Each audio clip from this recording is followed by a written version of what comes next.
Ya, halo semuanya, kembali lagi bersama saya Everlese di Pojok Tunas Gloria Podcast. Di sini kita akan membahas banyak hal, ada pendidikan, prestasi, keluarga, motivasi, dan masih banyak lagi. Intinya tapi bukan sambal terasi. Oke, tepuk tangan dulu kameramen semua tim yang ada. Nah, hari ini saya kedatangan tamu yang hebat, tapi sebelumnya itu saya mau sampaikan bahwa kita di Tunas Gloria sudah masuk ke gelombang kedua PPDB. Ayo buruan yang belum mendaftarkan, ayo cepat karena kuotanya terbatas. Nah, wow, hari ini Beta ada kedatangan tamu yang istimewa. Ya, tamunya luar biasa. Ini dia Bapak Kabid Pendidikan Dinas Kota Kupang. Oke, begitu kan ya.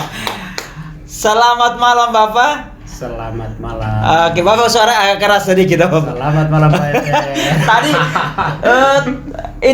tadi di sebelum mulai Beta baca cerita dari Bapak ini Bapak suara keras. Sekarang kelihatan gugup ya. Nah, Beta panggilnya Bapak Okto atau Beta panggilnya Pak Kabid? Nama saya sebenarnya dua. Dua? Di Jawa Masto. Tuhan Yesus. Tapi karena ada di Timur, kalau di sini Okto. Oh ya, jadi Beta panggil Bapak Kabid saya. Bapak ya lebih familiarnya panggil Okto saja lah. Jangan. Bapak orang mana? Ya aslinya kalau Adi Ever lihat saya ini asli mana ya? Kayaknya Jepang deh, Jepang. Ya dari Timur Tengah Selatan. Timur Tengah Selatan. Ya. Mana tuh Bapak? Tepatnya di Niki-Niki. Oh, Niki-Niki. Ya. Oke, Beta belum sampai. Pelanton sampai? Lewat. Kopi sampai? Niki-Niki? Bukan, sampai Baun. Niki-Niki sudah sampai? Oke. Nah, hari ini Beta sama dengan Bapak Okto, Kabid Pendidikan. Pembinaan pendidikan di Dinas Pendidikan Kebudayaan Kota Kupang. Ini luar biasa, salah satu kebanggaan juga buat Beta.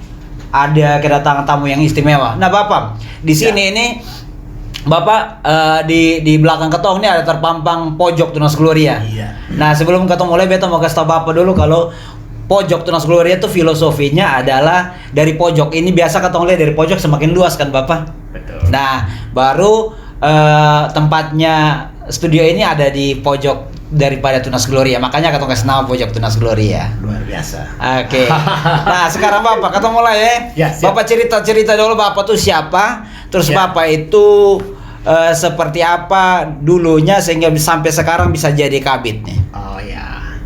Jadi baik, terima kasih Adi Ever, para pendengar Pojok Tunas Gloria di mana saja Anda berada.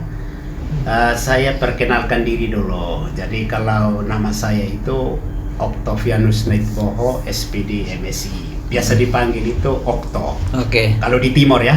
Kalau di Jawa? Saya di Jawa sering disebut Masto. Mas. Okto itu akronimnya orangnya kalem tapi oke. Oh. Kalau Beta Ever. Oh, Ever. Bapak coba kasih artikan. Ever ya. Ever. Ever itu arti kalau ever itu pernah ya. Iya, Kalau bahasa Timur itu bilang pernah. Itu bukan bahasa Timur. Baik, jadi kalau perjalanan hidup saya, ya saya tamat SD itu tahun 1985. Kemudian melanjutkan di SMP tamat tahun 1988.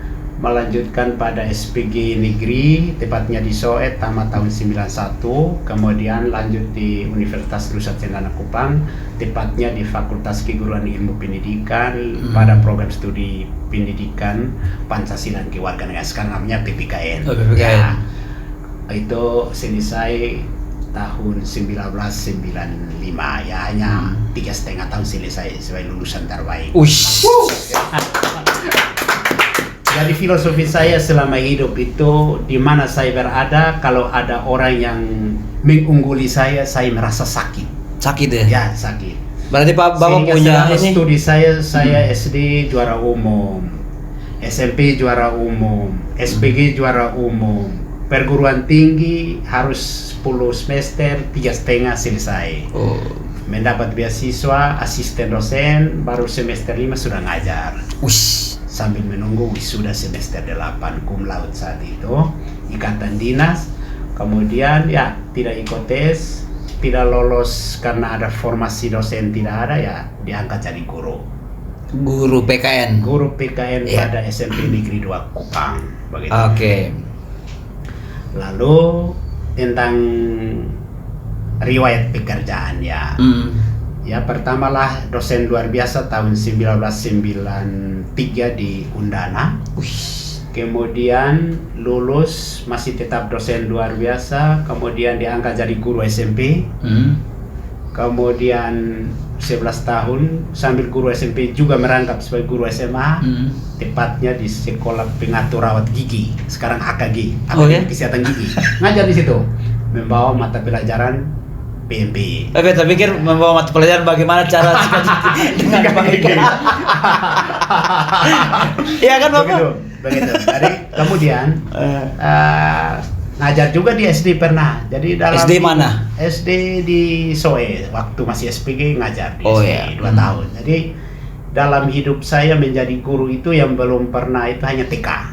Guru SD pernah, guru SMP pernah, guru SMA pernah, dosen juga pernah, sampai puncak jabatan fungsional tertinggi adalah koordinator pengawas. Lalu masuk ke struktural. Mantap, ya. Struktural itu tahun 2012 menjadi kepala bidang bidang pendidikan menengah umum SMP SMA waktu itu. Kemudian 2015 kembali ke pengawas menjadi koordinator pengawas. Kemudian 2019 kembali kepala bidang pembinaan pendidikan dasar. Sampai sekarang tidak tahu kapan mau diganti. Mantap. Nah, jadi perjalanan terlalu panjang Bapak. Ya tidak sepanjang senior-senior yang terdahulu. Tapi lumayan ya untuk tingkat untuk ini. sementara ya. Kalau beta mau bilang Bapak itu tingkatan prestasi yang luar biasa buat Bapak tuh. Ya, saya kira kalau prestasi itu relatif. Iya. Ya. Selama menjadi guru, ya ada prestasi tingkat nasional. Ya, tahun 2006 pernah mengikuti lomba inovasi pembelajaran tingkat nasional dan keluar juara 1. Woi, juara 1 ya? Juara 1 tingkat nasional, mendapat penghargaan dari Pak Menteri. Kalau pasiar-pasiar di kantor Kemendikbudristek ada penganugerahan medali dan foto saya sampai sekarang masih ada. Di sana. Bapak, nanti beta foto di sampingnya Bapak di sana. Oh, saya doakan. Harapan adalah doa. Bapak, sebelum ketolanya Bapak, beta tuh punya cita-cita sebenarnya. Silakan. Setelah jadi guru, beta cita-citanya mau jadi kepala dinas. Ya, saya kira itu tidak menjadi mustahil ya. Semua orang punya harapan. Itu ada, kita tidak tahu. Iya. Ya, kita tidak tahu ya. Orang-orang sukses yang sekarang ini kita tahu latarnya seperti apa ya. Itu Tapi harapan adalah motivasi. tapi yang beta pernah tanya di 2 kadis nih. Ya. Di kadis kota, Ya. pendidikan dan kebudayaan kota sama yang provinsi. Untuk dari swasta, bagaimana tuh ceritanya? Ya, kalau dari swasta ke kadis tidak mau. Mungkin nanti Karena itu regulasinya. jabatan karir yang dia ketat terhadap regulasinya. Jadi, Tapi begini, tapi kalau orang itu berkualitas bagaimana? saya kira kita komitmen membangun pendidikan, mencerdaskan anak bangsa itu tidak harus ada di dalam lingkup birokrasi. Itu. Ya, toh? Tinju apa? Ya, saya selalu katakan bahwa negeri atau swasta itu sama. Iya. Lembaganya swasta, tapi tidak ada anak swasta. Anak bangsa semua. Dan dalam catatan kami, justru yang berkontribusi di kota ini, baik SD SMP, untuk meningkatkan mutu itu mayoritas swasta. Saya uji di mana-mana. Baru-baru kita laksanakan event lomba penulisan karya ilmiah tingkat pelajar. Justru yang masuk finalis 25 besar bergeser ke 12 besar yang besok kita akan berikan penghargaan, hadiah. Itu justru lebih banyak didominasi sekolah swasta. Oh ya? Termasuk juga Tunas Gloria. Mantap. Ini Ya, di pandangannya Bapak sebagai kabit ya, ya. perbedaan swasta sama negeri. Saya kira begini ya. Suatu ketika saya katakan kepada teman-teman bahwa saatnya kita harus bertobat yang selama ini ada image ya. Bertobat ya? Ya, bertobat karena ada seperti menanaktirikan sekolah swasta. Saya dulu menjadi kabit Dikmenum, cara membagi fasilitas, termasuk ini juga masih ada saksi hidup saya yang ruang kelas yang di sana. Siap. Itu kebijakan saya saat itu. Amin. Kebijakan saya. Karena apa? Karena saya punya pandangan bahwa lembaga swasta dan negeri sama-sama bertemu dalam satu tujuan, yaitu mencerdaskan anak bangsa. Iya, betul. Karena itu perlakuan terhadap swasta dan negeri di mata pemerintah itu tidak ada bedanya. Maka intervensi terhadap bantuan saat itu kita buat itu adalah 60% berbanding 40%. 60 untuk negeri karena negeri lebih banyak, 40% untuk swasta. Di swasta juga kita bagi, di sana ada swasta Katolik, swasta Islam, swasta Protestan, dan macam-macam lah begitu. Akhirnya semua mendapat ini. Termasuk ya Tunas Gloria saat itu kurang lebih ada 3 ruangan yang masih berdiri kokoh. Mantap. Itu adalah kebijakan kita. Ya, kita tidak membeda-bedakan ya. Karena kan hasil evaluasi kami menunjukkan bahwa raihan prestasi waktu itu masih ada ujian nasional. Ya. Itu lebih banyak diperoleh peringkat 10 besar, itu lebih banyak sekolah swasta. SD, SMP maupun SMA. Begitu. Nah, perbedaan walaupun di tengah-tengah keterbatasan, tetapi tata kelola satuan pendidikan swasta itu unggul di disiplin. Saya selalu bilang teman-teman yang sekolah negeri, saya bilang begini, kita kelimpahan fasilitas, tetapi kita kalah satu, yaitu disiplin tata kelola. Nah ini mesti diperbaiki, ya. Karena disiplin tata kelola, teman-teman kita di swasta itu kan selalu lebih ketat ya di dalam proses. Betul. Ya. Waktu itu adalah emas bagi mereka. Nah kita lebih banyak contoh sederhana. Biasanya libur akhir tahun itu mereka baru mulai masuk tahun awal, baru masih workshop Agustus baru mulai minggu efektif untuk pembelajaran. Betul. Teman-teman swasta itu sudah 3 minggu KBM efektif berjalan. Ya ada di sisi waktu kita sudah betul. Jadi sebenarnya membedakannya adalah disiplin tata kelola. Disinilah muaranya akhirnya adalah hasil yang berbeda antara negeri dan swasta. Begitu. Tapi kan setiap tahun ada pembenahan. Maksudnya ayolah sekolah negeri, ayolah sekolah swasta, satu tujuan ya. Betul. Itu yang kebijakan kita tahun ajaran yang baru ini 2022-2023 adalah penguatan administrasi, baik administrasi sekolah dan administrasi perangkat pembelajaran guru. Jadi kita sudah mulai berjalan, batas 30 Juni seluruh administrasi sekolah maupun administrasi perangkat pembelajaran sudah harus selesai. Dia masuk input ke aplikasi batas tanggal 5 Juli, sibuk PPDB, MPLS habis, langsung KBM jalan. Semua perencanaan selesai. Mantap. Nah, itu ini sebenarnya kita adopsi dari model manajemen sekolah swasta. Jadi kita juga belajar untuk mengadopsi. Betul. Ya. Karena manusia ciptakan kekurangan, ada pun kelebihan. Jadi Pak Efer punya kelebihan. Kalau sifatnya membangun, kenapa tidak bisa kita adopsi? Untuk kemajuan ya. Yes. Begitu. Mantap Bapak. Tadi Bapak cerita bahwa Bapak ini sudah lama di dalam lingkungan pendidikan kalau mau dibilang ya. Berapa tahun Bapak? Kurang lebih? Ya kalau hitung 1998 sampai dengan sekarang kira-kira 20 berapa tahun ya? 24 tahun. 24 tahun. Sudah dimulai dari tahun 98. Itu beta masih SD. Ya, masih SD. Ya termasuk siswa saya juga. Mantap ya Bapak ya. Mantap. Nah Bapak, sekarang kan Bapak jabatannya sebagai Kabid. Kabid apa tadi? Pimpinan Pendidikan Dasar. Kabid Pembinaan Pendidikan Dasar. Ya. Bapak kerja apa tuh? Jadi kalau bidang pembinaan pendidikan dasar itu urus 3 hal penting. Yang pertama urus kurikulum dan penilaian untuk SD SMP, mulai dari pembelajarannya, penilaian atau asesmennya. Kemudian urus yang kedua adalah kelembagaan dan sarana prasarana. Jadi kalau bangun baru atau rehab sekolah atau ruang penunjang, ya salah satu seksi di situ menangani. Itu bagian dari domain tupoksi saya. Kemudian yang terakhir itu adalah pengembangan peserta didik. Ya, termasuk di dalamnya adalah penguatan karakter. Jadi 3 hal pokok ini merupakan uraian tugas dari bidang pembinaan pendidikan dasar.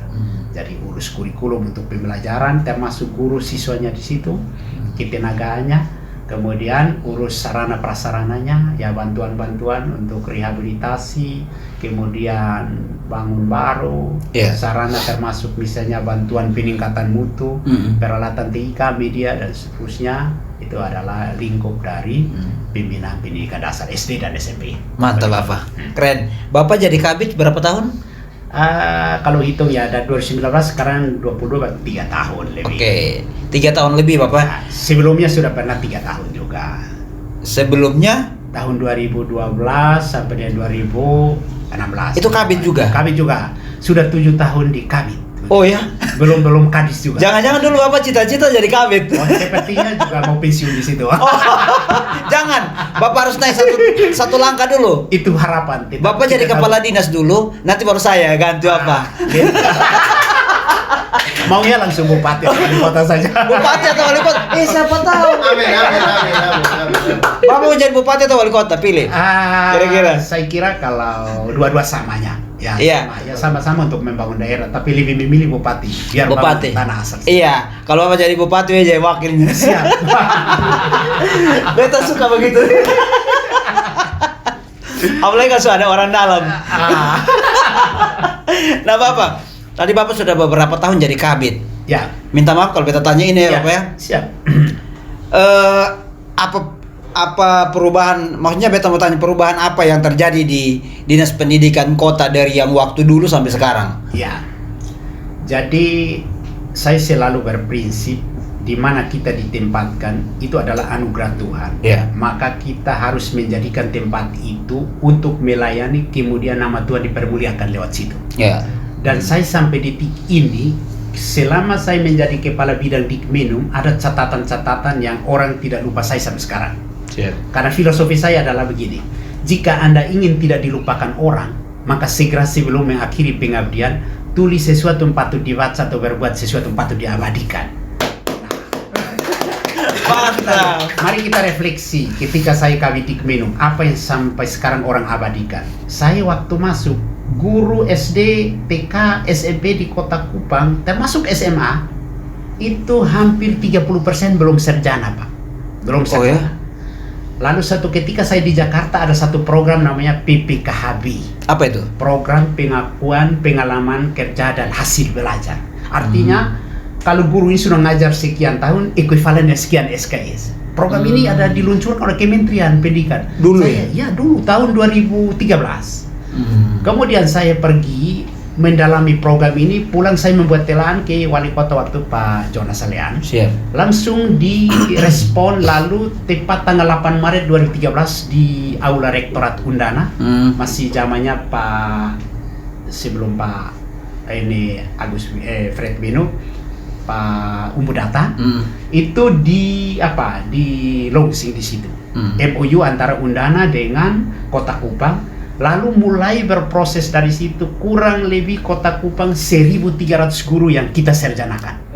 Itu program itu saya yang bawa. 1.300 guru ada di Kota Kupang, SD, SMP, TK, sampai sekarang lihat saya harus hormat karena kuliah berbasis pengertian, artinya paling cepat. Maksudnya apa itu? Maksudnya ya ini karena usia pengalaman sudah kaya sekali, jadi kuliahnya ya tidak perlu diperlakukan seperti yang formal. Jadi 1 semester jadi 1 minggu, tapi padat. Sampai sore ya selesai. Artinya ada campur tangan juga, maksudnya ya perhatian khusus dari Dinas Pendidikan Kota. Jadi program ini membantu mereka yang tuntutan sertifikasi harus sarjana minimal. Kan undang-undang guru dan dosen itu minimal S1. Guru itu, kalau dosen minimal S2. Jadi semua orang ini memperoleh kesempatan dibiayai setengah dari pemerintah kota. Kita buatkan telaan. Lalu mereka sudah 1.000 lebih. Itu Kota Kupang 1.300. Kabupaten Kupang 200 lebih, Kabupaten Tetes, total seluruh di NTT itu 3.000 lebih. Lewat itu program itu. Mantap. Itu yang pertama. Kemudian saya melihat waktu itu ada beasiswa siswa miskin, BSM. Saya kan inspirasi, kenapa hanya siswa SD, SMA, SMP saja, tidak ada mahasiswa. Saya membuat telaan, lalu muncul program beasiswa 1.000 mahasiswa. 2014 diluncurkan, Pak hitung sampai sekarang kalau tiap tahun 1.000 mahasiswa, seberapa yang dibantu? Itu konsep ya dari saya waktu itu yang tidak dihapus sampai sekarang. Itu untuk mahasiswa. Tiap tahun 1.000 mahasiswa saya membuatkan juknisnya, dibawa ke lini sosialisasi ke kelurahan. Kriteria seperti ini, pemerintah membantu per semester itu kurang lebih 2.500.000. Jadi setengah, kalau dia di Undana misalnya 3 juta, ya dia hanya tambah sedikit saja. Lumayan kan? Lumayan sekali. Jadi artinya ini kan sebuah kebijakan yang pro kepada mereka yang sangat membutuhkan. Dan saat itu memang terbatas. Itu masa itu. Kalau sekarang Yang kita buat sekarang ini ya, pertama, ketika kita masuk pengelolaan dana BOS ini masih mengisahkan berbagai persoalan karena manual. Ya kita gagas programmernya Pak Sony yang dulu di situ, kita diskusi, Orang hebat kita ya? robah dari yang manual menjadi online digital. Kemudian kita juga lihat guru mau naik pangkat ini mondar-mandir ke kantor, duduk sampai dan 3-4 hari. Betul. Hanya bawa 2 berkas untuk datang antar, petugas tidak ada, yang tanda tangan tidak ada, yang Itu dia. mondar-mandir dari jauh. Kita rombak berkala secara online. Cukup dari sekolah scan masuk, tinggal pergi ambil SK. Innya klik selesai. jadi. Oh ini kan paradigma digitalisasi. Betul. Orang sudah masuk di era yang sudah menuju 4.0, kita masih mau 1.0 bagaimana? Kan begitu toh kecepatan teknologi. Iya, Karena betul. digitalisasi itu saya selalu katakan, Menteri omong digitalisasi, jangan kepala bidang juga digitalisasi. Kapan membumi? Jadi kalau makin ke bawah makin spesifik, makin ke bawah makin membumi. Iya, Di betul. atas konsep makro, di bawah harus bentuknya. Sehingga orang bentuk digitalisasi seperti apa ya? BOS tadinya offline menjadi online. Penerimaan siswa baru tadinya offline menjadi online, ya toh. Sekarang yang tadi berkala harus mondar-mandir secara manual, sekarang jadinya online. Lebih mudah. Iya. Perangkat pembelajaran guru kita mulai tahun ajaran baru, pengawas tidak boleh datang untuk guru koko dokumen, kini Koko itu artinya. Koko dokumen ini bahasa Sunda Pak. Jadi Tinju loh. ya, artinya begini, karena sudah usia 58 tahun, Oke. sudah mau pensiun, asam urat naik juga sudah dimarah-marahin karena kan face to face begini. Oh, sekarang tinggal saja lewat akun dia, pengawas bisa lihat, catatan diberikan, dia lihat, perbaiki. Iya, Tidak ada beban betul. psikologis yang terlalu Iya. di situ karena jarak antara ini kan bisa dihindarikan lewat sistem saja. Keren. Nah itu kita buat. Jadi inovasi digital sudah 4 yang kita buat. Mulai PPDB online, BOS online, kemudian kenaikan pangkat berkala secara online, kemudian kita masuk dan satu namanya Papa PD, pengelolaan administrasi perangkat berbasis digital. Oh, beta pikir Bapak ada bilang Bapak PD. Oh, tidak. Beta ada PD. Kalau aplikasi BOS-nya namanya BOSTO, BOS Okto. Oh, Gitu. iya. Jangan di Bapak yang meluncurkan. Jangan. Karena konsep saya. Jangan. Betul. Jadi saya kan begini, selalu pemrakarsa atau inisiator Siap. itu harus diabadikan. Betul. Ya. Kalau Itu Anda dulu. turun ke Jakarta, Betul. ketika Anda di Cengkareng itu ada Bandara Soekarno-Hatta, itu kan diabadikan sebagai tunggal proklamator. Toh. Jadi mereka sudah tiada tapi masih diabadikan. Oh iya betul. Jadi suatu ketika saya tinggalkan bidang Dikdas, orang datang sebut aplikasi Bosto, lalu orang bilang itu apa artinya? Bos Okto. Pernah ada nama Okto singgah di sini. Berarti ya. Lalu, Oh iya. lalu kemudian Pak Kadis bilang begini, kok saya yang Kadis, nama kamu yang di bagaimana? Lalu saya mendesain aplikasi perangkat pembelajaran Papa PD ini, PD itu Papa Dumul. Ya. Oh itu. Oh. Begitu. Jadi Begitu ya Bapak. demi keadilan. Karena beliau bilang, kok saya kepala dinas, nama kamu yang dikenal bagaimana? Oh kalau begitu, saya hadiahkan Bapak satu aplikasi, Wih. Papa PD. Oh. Walaupun pengelolaan administrasi perangkat pembelajaran digital, Iya. PD-nya Papa Dumul. Wih, keren Bapak. Mantap. Berarti ada inovasi yang kreatif juga ya? Iya, jadi saya selalu katakan kepada teman-teman, Iya. sama seperti Adi Ever tadi, kenapa mendapat poin tinggi lalu lolos sebagai sekolah penggerak? Karena inovasi ini. Betul. Inovasi kita. Sekarang kan orang lebih cenderung kepada bagaimana manajemen pendidikan secara pelan tapi pasti digeser dari yang berbasis offline ke yang platformnya adalah digitalisasi. Betul. Nah, semua harus sudah bergerak pelan tapi pasti. Ya, inovasi pelan-pelan. Proses pembelajaran sudah harus kita mulai kemas dari yang dulunya offline harus mulai Online. kita harus bersyukur bahwa pandemi ini justru memaksa kita satu langkah maju. Itu dia. Sebelum pandemi kan orang menyebut Zoom juga sulit menyebut ya, Betul. apalagi memahami. Bisa bilang sium. Sium. Google Classroom sekarang yang usia lagi 2-3 bulan mau pensiun juga, saya Google Classroom, Google Meet. Walaupun hanya mengenal nama, saya tidak apa-apa. Nanti satu langkah maju juga. Bagus apa? Begitu. Jadi ada sekian inovasi digital, sekian kebijakan yang merupakan solusi terhadap permasalahan yang kita hadapi dalam penyelenggaraan pendidikan di kota ini. Artinya saya mau sampaikan, kami punya prinsip di Dinas Pendidikan itu adalah bahwa dinas hadir untuk memberi solusi. Jangan melestarikan masalah, tetapi harus menjadi bagian dari solusi untuk masalah itu. Dan kami juga satu paradigma yang kami anut adalah reward and punishment. Jadi memberi penghargaan pada yang berprestasi dan memberikan hukuman bagi yang salah. Harus tuh. Makanya nanti besok pada momen 2 Mei ini kami menganugerahkan penghargaan luar biasa. Kemarin yang juara 1 lomba karya ilmiah itu juara 1 5 juta. Wow. Tas, Wih. buku, Wih. sertifikat. Begitu juga teman-teman guru yang selama ini mereka mau menulis karya ilmiah naik pangkat itu harus bayar 3-4 juta, Pak. Oh, kemarin kita intervensi ada 99 guru. Saya merubah beban menjadi berkat. Dengan cara bagaimana? Intervensi lewat dana bos. Yang punya guru PNS mau naik pangkat, siapkan 1 orang 1 juta. Dia dibiayai oleh negara, dia datang duduk, dia makan minum gratis sampai dapat sertifikat 240 jam, dapat laporan hasil penelitian siap naik pangkat, malah yang terbaik dapat hadiah lagi. Besok akan dialihkan. Mantap. Artinya Bapak, Ya. Bapak duduk di kursi kabit itu soalnya sia-sia Bapak. Ya, harus menjadi selalu Banyak berkat. perbuatan yang Pak sudah Betul. lakukan. Jadi orang Kristen ya, mohon maaf ya, harus memahami jabatan sebagai pelayanan.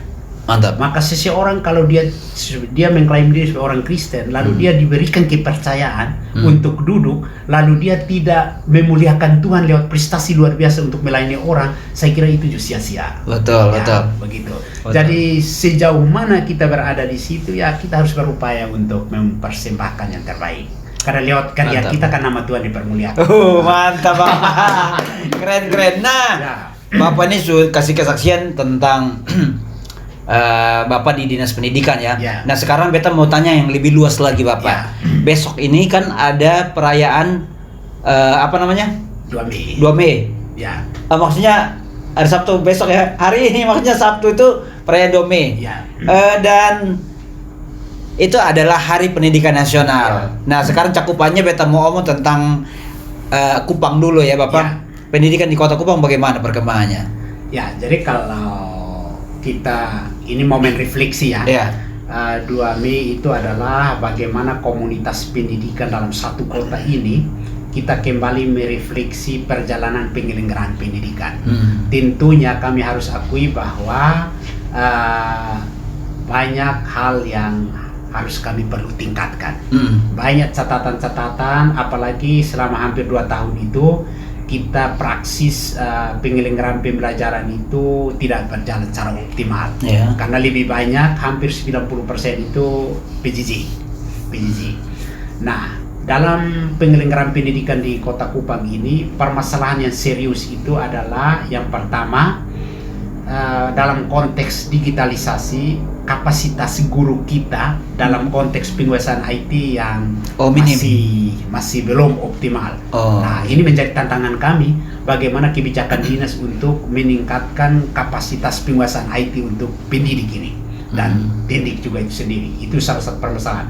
Permasalahan yang berikut itu terkait dengan fasilitas sekolah-sekolah yang ada di Kota Kupang. Ya. Lebih banyak yang masih ruang kelasnya belum memadai, kemudian masih kurang ruang penunjang seperti laboratorium, perpustakaan, kemudian ruang media. Ya, itu tantangan juga. Kami selalu berupaya lewat dana DAK maupun lewat dana APBD sedikit-sedikit, kita tiap tahun kita membantu. Ya, tapi kami akui bahwa masih banyak yang perlu dibenahi. Yang berikut juga terkait dengan kompetensi guru-guru kita. Itu juga satu tantangan. Berikut juga terkait dengan distribusi guru. Kalau di Kota Kupang, kalau sekolah-sekolah negeri itu sebagian guru kan distribusinya kan sebagian sekolah itu kan tidak merata. Ada yang kelebihan guru, ada yang kekurangan, dan ini juga menjadi tantangan untuk kami. Jadi singkat kata bahwa penyelenggaraan pendidikan di Kota Kupang ini masih perlu pembenahan yang lebih optimal lagi. Tahun demi tahun ya. Tahun demi tahun harus perlu dilakukan. Tantangan lebih besar di 2 tahun terakhir ini. Ini capaian kurikulum kalau kita mau jujur, ya saya kira kita ini guru semua ya. Iya. 10% saja target materi kurikulum yang tercapai atau terrealisasi. Oh, memang karena pandemi. Pandemi, Betul. jadi pembelajarannya ya harus kita sederhanakan kurikulum karena keadaan darurat. Siap. Ya, kemudian pembelajaran tidak efektif karena siswa di rumah, guru dari sekolah atau dari rumah ya pembimbingannya kurang optimal ya. Jadi saya kira momen refleksi ini kita berharap kalau ke depan itu keadaannya pandemi ini menurun supaya kita bisa tetap tatap muka secara optimal. Amin. Pokoknya ketong sebeta juga sebagai pendidik ya, sangat mengharapkan Bapak yang ada di kursi itu bisa memberkati banyak orang dengan Tuhan. Amin. Kan Tuhan suka kasih talenta nih. Amin. Tuhan suka kasih berkat nih. Sekarang Bapak menjadi jembatan bagi banyak orang. Ya kan Bapak? Amin. Nah, jadi sekarang beta mau tanya Bapak nih. Ini mungkin di luar pertanyaan ini. Ya. Dari Bapak dalam hati Bapak ini kan kabit, ya toh? Ya. Bapak kepala pusing koordinator ini pendidikan di Kota Kupang. Jujur ya, kalau yang nama manusia itu punya keterbatasan. Ya. Kita di rumah urus istri anak-anak saja pusing. Apalagi urus mulai SD ada 157 SD. 157 SD. Ya, 84 negeri dan sisa swasta. Kemudian SMP ada 62. Ya, atau 20 negeri dan sisanya swasta. Karakter kepala sekolah sendiri juga mulai rupa-rupa. Ya, penurut, sedang penurut, ada juga yang ya juga bikin. Sorry, beta potong. Ya. Bapak pernah marah kepala sekolah di depan Bapak Sone? Pernah. Dan saya harus minta maaf. Kita ini ada kalanya memang tidak harus ya, tetapi ada batas kesabaran. Iya, betul. Saya kira kalau kita pernah lihat juga Tuhan Yesus juga pernah marah. Ya, siapa yang kukasihi? Ketika orang berjual beli di bait Allah. Betul, betul. Apalagi kita yang manusia demikian ini. Iya. Karena begini Bapak, siapa yang kukasihi? Ya, kepala, iya ku tegur. Kau hajar. Jadi kalau kita hantam itu artinya bahwa kita perhatian terhadap. Iya. Mantap Bapak. Jadi memang tidak gampang ya, urus pendidikan itu kompleks. Pak Ever sendiri saja coba dari satu SMA saja dengan mengurus sekian guru, mengurus sekian siswa, mengurus sekian pegawai juga pusing. Apalagi kita omong satu kota ini. Betul. Dengan karakter yang ada seperti rupa-rupa tadi. A, B, C sampai Z. Duduk di kursi itu baru mulai duduk, datang guru dan masalah ini, datang kita punya pegawai dan masalah ini, datang orang tua siswa dan masalah ini. Jadi pokoknya satu belum saja bertumbuh-tumbuh ya, butuh kesabaran yang tinggi. Betul. Begitu. Mantap Bapak ya? Tapi puji Tuhan ya, Tuhan masih memberi kesehatan. Saat pandemi semua sakit, karena saya kerja dengan hati, Tuhan memberkati, saya tidak pernah sakit. Beta pikir, Bapak mau ngomong begini, beta pikir waktu semua orang sakit, beta sudah sakit. Itu karena beta pakai obat. Saya selalu canda dengan Pak Kadis. Pak Kadis 2 kali kena terpapar Pak. Oh ya, gitu. Padahal vaksin, saya tidak vaksin tidak terpapar karena obat saya satu, iman saja. Oh, mantap Bapak. Mantap. Ini nih. Ya. Yang pasti Bapak guru dulu nih sangat bangga ketika Bapak sudah jadi kabit. Ya. Pernah ketemu? Banyak. Guru SD ya, SD Saya atau SMP semua satu kebanggaan. Ya, nanti Pak Ever di suatu ketika kalau anaknya berhasil, itu kebanggaan kita. Aset terbesar bagi guru adalah jika siswanya menjadi orang terbaik. Karena apapun juga kita akan dihormati. Keren. Itu investasi Pak, yang Mantap. tidak seperti uang untuk cepat hilang atau selesai, tetapi akan kita ketemu, dia sapa kita. Itu kekayaan guru Iya. Pak. Saya di mana-mana Betul, selalu betul. karena jumlah siswa SMP 2 saat itu ya, waktu tahun 1998 itu satu kelas itu 45 Pak. Wow. Jadi Pak kali kalau saya mengajar 10 kelas berarti satu kelas 450. Nah, 11 tahun ini Pak kali saja. Sekian orang yang mengenal saya dari SMP 2 yang tersebar di Kota Kupang, ada di bank, ada di sini-sini, jadi selalu tokor, ini siapa kita sudah lupa? Sudah lupa. Oh ya ini ya. Mantap. Tapi sayangnya mereka katakan bahwa saya dari dulu tetap seperti sekarang. Oh iya. Betul Bapak. Beta lihat Bapak beberapa tahun lalu ya. Ya. Itu karena kekuatan doa, Pak. Iya, dari beberapa tahun lalu Bapak seperti ini terus. Pak mau tahu, doa saya kepada Tuhan satu. Berikan panjang umur dan berikan harta, berikan saya kesehatan, semuanya akan selesai. Beta pikir Bapak berikan saya oto. Oke, thank you lah Bapak ya. Ya, sana. Nah, jadi sekarang kita sudah ada di akhir daripada podcast ini ya Bapak. Bapak kasih semangat dulu buat guru-guru Tunas Gloria. Ya. Ya. Kota Kupang, terus nanti masuknya di Tunas Gloria. Oke, baik. Jadi terima kasih kepada teman-teman guru yang ada di Kota Kupang baik jenjang SD maupun SMP. Di momen Hari Pendidikan Nasional ini, mari kita lakukan refleksi sesuai dengan tupoksi kita masing-masing. Baik sebagai kepala sekolah, baik sebagai guru, apakah guru mata pelajaran ataukah guru kelas, kita lakukan refleksi sejauh mana yang kita lakukan, adakah yang mesti kita lakukan perbaikan-perbaikan.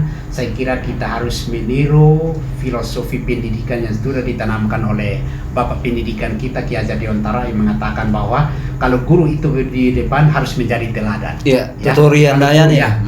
Ya, ingar sosum tulado. Oh, iya. Kami orang Jawa Bapak ya. Tapi ketika guru itu berada di tengah, dia harus membimbing, mendampingi. Ingar sosum tulado. Ya, tapi beta rala tuh Bapak. Dia mangon karso begitu. Bapak ini bukan orang Jawa, Bapak orang asli Timur. Asli Timur. Tapi ketika guru berada di belakang, dia harus memotivasi. Siap. Jadi jadilah guru yang memberi teladan, jadilah guru yang membimbing, jadilah guru yang memotivasi. Untuk semua guru yang ada di Kota Kupang dan lebih khusus untuk guru di Tunas Gloria baik SD, SMP maupun SMA. TK juga Bapak, TK juga. Ya. Terima kasih atas penghargaan mengundang saya hadir di Siap. sini di pojok Tunas Gloria ini untuk kita berbagi pengalaman. Saya mengharapkan tetap bersemangat ya, walaupun pandemi membuat kita agak jarak, hampir tidak mengenal. Siap. Kita kembali bertemu anak sudah tamat, tetapi saya kira Tuhan masih memberkati kita bertemu. Saya doakan tetap sukses untuk Tunas Gloria. Tuhan memberkati kita semua. Semangat buat terima kasih, semangat buat ini nih tim pojok nih. Iya, semangat. Jadi khusus untuk semangat dulu. Tim pojok Tunas Gloria saya apresiasi ya, sebuah kreativitas, inovasi yang mana dari sini kita bisa membagi ya pengetahuan, membagi pengalaman untuk teman-teman khususnya yang komunitas pendidikan ya di mana saja berada, baik di TK, SD, SMP maupun SMA. Saya beri apresiasi dan tetap semangat. Kita dukung ya, semoga tetap sukses selalu. Oke Bapak, mantap. Memang harapan kami juga di Tunas Gloria jangan cuma ada seperti ini di Tunas Gloria, ada juga di sekolah-sekolah yang lain. Iya, betul. Supaya ada perkembangan media itu bisa sama-sama dirasakan. Nah, itu dia tadi beta dengan Bapak Kabid bercerita tentang pendidikan di Kota Kupang dan Bapak Kabid menjadi kesaksian, menjadi berkat bagi banyak orang juga ya. Amin. Dan semuanya yang di rumah jangan lupa ya, PPDB Tunas Gloria ini sudah sampai di gelombang kedua. Ayo buruan karena sedikit lagi sudah habis, kuota terbatas, ayo buruan untuk dapat tempat di Tunas Gloria. Nah, akhir kata saya Everlese dan saya Pak Octavianus Naitwoho mengucapkan terima kasih, selamat Hari Pendidikan Nasional dan Tuhan Yesus memberkati.